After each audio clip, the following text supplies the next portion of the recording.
नमस्ते। आज हम एक बहुत ही हैरान कर देने वाले कनेक्शन को समझने वाले हैं। ये कनेक्शन है हमारे प्राचीन ज्ञान और आज की सबसे एडवांस्ड मेडिकल ट्रेनिंग के बीच। तो सवाल ये उठता है कि सर्जन्स आखिर एक्सपर्ट बनते कैसे हैं?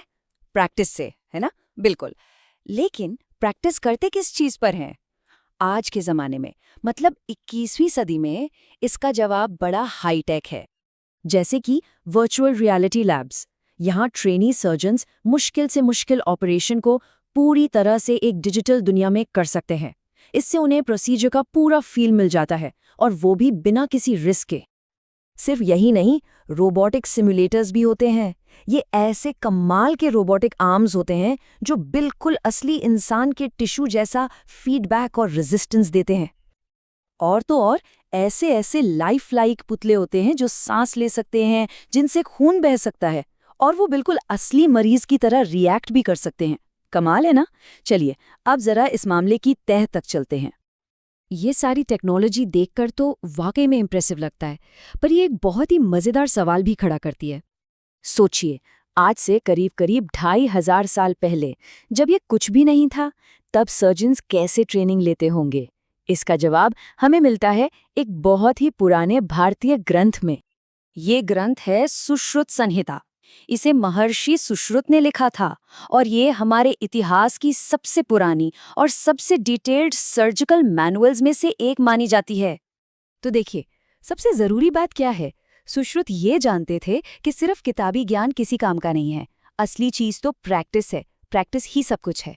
पर सवाल फिर वही कि वो प्रैक्टिस करते कैसे थे? इसका हल सुश्रुत ने एक ऐसे सिस्टम से निकाला जो सुनने में बड़ा सिंपल है, पर था बहुत असरदार।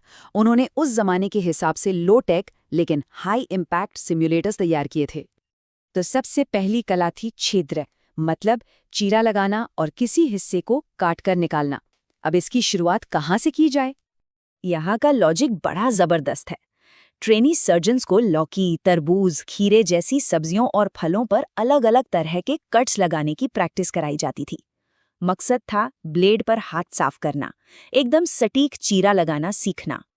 अच्छा, कटिंग के बाद अगली स्किल थी भेद्य, यानी किसी फोड़े को पंक्चर करना या कहीं भरे हुए लिक्विड को बाहर निकालना।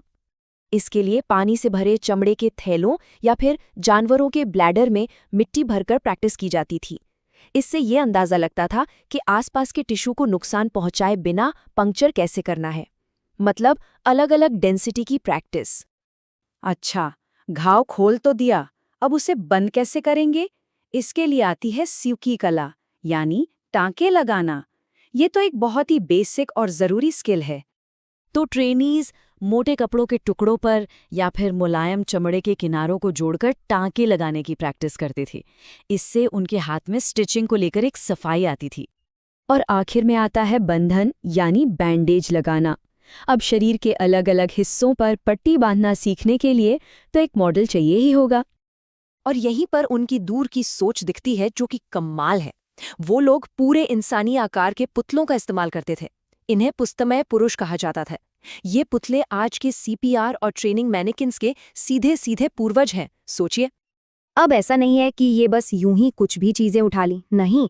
इस पूरे ट्रेनिंग सिस्टम के पीछे एक बहुत गहरा साइंटिफिक प्रिंसिपल काम कर रहा था।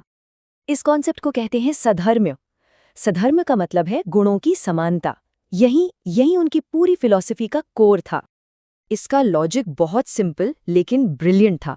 पहले शरीर के उस हिस्से को एनालाइज करो, उसकी बनावट, उसकी डेंसिटी, उसका फील कैसा है। फिर उससे मिलती जुलती क्वालिटी वाली कोई नेचुरल चीज ढूंढो, और बस उस पर तब तक प्रैक्टिस करो जब तक परफेक्शन ना आ जाए।